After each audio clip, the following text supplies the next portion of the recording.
Од црвената соба на Дејвид Линч под слоганот "Се гледаме на другата страна" започна 24-тото издание на Синедес, фестивал на европскиот филм. Маргарита Арстова како програмски координатор веќе 15 години ја води публиката на другата страна. Навистина сум горда на она што го сработевме во овие 15 години, бидејќи успеавме да направиме од Синедес еден фестивал кој што се издигна на вистински завидно европско ниво. Секоја година фестивалот се обидува да се надмине себе си и во програмскиот дел и во содржините кои ги нуди, меѓутоа и во придружните програми.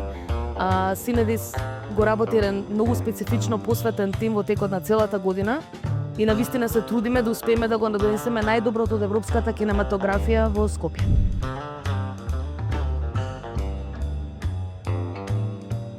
На местото каде што реалноста се спојува со сонот, сакаме да нурнеме длабоко во подсвесното и да видиме што навистина е она што направи луѓе.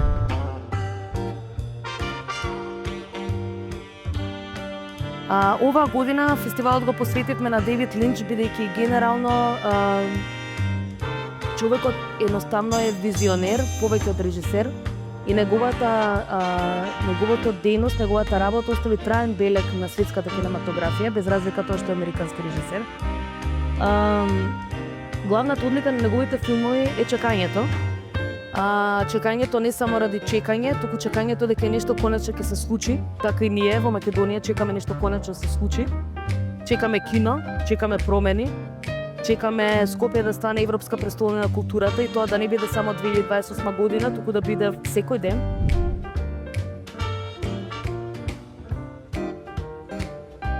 За фестивал како Синедес е навистина важно, бидејќи сметаме дека на македонскиот филм токму е место и на домашните фестивали за подобра промоција.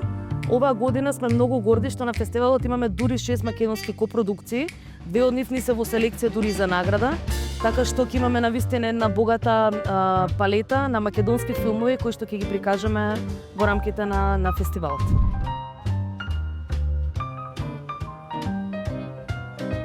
Мислам дека директно ќе го однесеш да ја видиш Жалната врба во Вардар и ќе го оставев таму да ја гледа. И снимајќи Жалната врба ќе имаше материјал за следниот филм.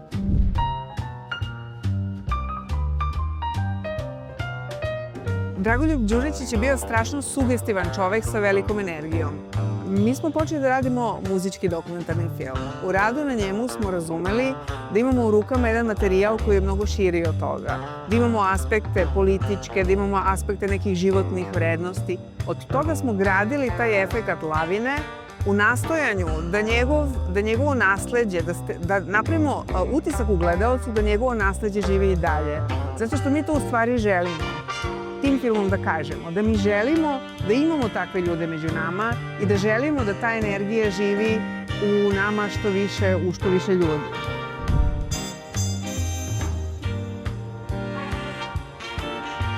Naša ideja i namera je oduvek bila da napravimo jedan kompleksan film koji će pokazati sve aspekte njegove ličnosti i njegovog rada, što znači taj moment njegovog karaktera, njegovih životnih vrednosti je bio isto tako važan kao i njegova muzička karijera i kao njegov politički angažman. Jer kada čovjek upozna njegov karakter, onda je sasvim logično da je takav čovjek se angažovao politički.